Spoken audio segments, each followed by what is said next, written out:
Salut les geeks, on revient sur le dernier State of Play, très attendu notamment depuis l'annonce de la PS5 Pro et son prix assez élevé même s'il est justifié, car Sony était attendu au tournant. Le constructeur japonais a donc logiquement mis une nouvelle fois en lumière cette nouvelle version de sa console next-gen et en a profité pour faire quelques annonces, certaines la bienvenue et d'autres plus décevantes. Nous allons commencer ce compte rendu par la fin du State of Play. En effet, l'événement a été marqué par la révélation surprise de Ghost of Yotei. Sucker Punch Productions, le studio américain à l'origine de Ghost of Tsushima sorti en 2020, a profité de cette prise de parole pour annoncer la suite de son jeu vendu à plus de 9,5 millions d'exemplaires. Le jeu se déroulera une fois encore dans le Japon féodal, 3 siècles après les événements de Ghost of Tsushima et de Jin Sakai. Nous y incarnerons cette fois-ci Atsu, un personnage féminin, et parcourrons la région d'Hokkaido au pied du mont Yotei. La sortie de cet opus est prévue pour 2025 sans plus de précision pour le moment. Si en l'état le jeu présenté ressemble beaucoup au précédent opus, notamment au niveau de sa direction artistique, il serait intéressant de voir quelles sont les évolutions en termes de gameplay, mais pour cela il faudra patienter jusqu'au prochain trailer. La petite surprise, ou plutôt mon petit coup de cœur, c'est The Midnight Walk de Moonhood Studios, un FPS qui se déroule dans un univers étrange avec une ambiance horrifique. Sa direction artistique de grande qualité m'a explosé la rétine et m'a séduit immédiatement. Ces personnages au design grotesque, son univers sombre et l'animation en stop motion rappellent évidemment l'univers d'Henry Selick et de Tim Burton, notamment le film L'étrange Noël de Monsieur Jack. Fait intéressant, Moonhood a précisé que chaque élément du jeu a d'abord été sculpté dans l'argile avant d'être numérisé en 3D dans le jeu et animé en stop motion. L'histoire a l'air aussi étrange que sa DA, puisque dans The Midnight Walk, les joueurs incarnent The Burnt One, un personnage mystérieux qui s'est extirpé du sol pour découvrir sa raison d'être. Très tôt, vous rencontrerez Potboy, une étrange petite créature qui se distingue par la flamme unique qui brûle au sommet de sa tête. Ensemble, vous emprunterez de Midnight Walk, une route cauchemardesque semée d'embûches. En chemin, vous survivrez à 5 histoires étranges sur le feu, sa chaleur vitale et son danger inhérent.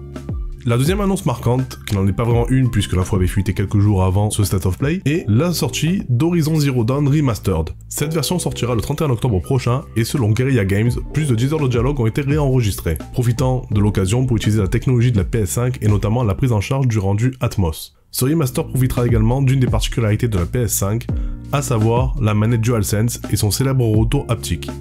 Pour les possesseurs de la version originale, ce remaster au standard de la PS5 actuelle sera proposé au prix de 10€. Au rang des remasters, qui risquent de devenir le synonyme de cette génération de consoles, nous aurons droit le 10 décembre prochain à Legacy of Kain Soul River 1 et 2 Remastered. Bien sûr, étant fan de la première heure, cette annonce nous parle énormément 25 ans après la sortie originale, même si le remaster semble au premier regard relativement fainéant. Lunar Remastered Collection a également été annoncé. Ce JRPG qui a fait la gloire du Mega CD de Sega revient avec des mises à jour de Lunar Silverstar Story Complete et Lunar 2 Eternal Blue Complete. Au menu, lissage des graphismes, localisation française et options classiques pour augmenter la vitesse des combats. Le jeu sera disponible au printemps prochain. Autre annonce très sympa, dès cet automne, la team Asobi va nous offrir une mise à jour gratuite avec 5 nouveaux niveaux speedrun pour Astro Bot avec notamment des nouveaux bots à sauver dont Eve, protagoniste de Stellar Blade. Cette mise à jour sera totalement gratuite. Toujours au niveau des DLC, Sony a annoncé la sortie de Radical Reptiles, qui ajoute 2 nouveaux personnages au jeu Tortue Ninja Shredder's Revenge, ainsi qu'une nouvelle bande-son. Le mois d'octobre verra arriver le DLC d'Alan Wake 2, The Lake House, sans plus de précision. Cette extension se déroulera dans un nouveau lieu, en parallèle de l'histoire originale. BioWare et Electronic Arts ont partagé une nouvelle tranche de gameplay de Dragon Age de Vilgard. Cette action RPG s'annonce comme un des titres phares de cette fin d'année. Dans la séquence présentée, on a droit entre autres à une scène de combat contre un dragon où sont mêlés à la fois stratégie et action. Le jeu se déroulera dans un univers orienté très fantasy comme les opus précédents et proposera des combats très rythmés. On pourra profiter notamment d'un menu de combat assez détaillé permettant de gérer vos compagnons, les différents combos et plein d'autres choses. Monster Hunter Wilds a profité de ce State of Play pour enfin annoncer sa date de sortie, le 28 février 2025. Le jeu de Capcom nous a dévoilé un des principaux monstres du jeu qui ravira les fans de la licence. Nous avons pu observer une DA qui fait plus adulte par rapport aux épisodes précédents. Sony a profité de l'événement pour faire un shadow drop, à savoir l'arrivée de Palworld le jour même sur PS5.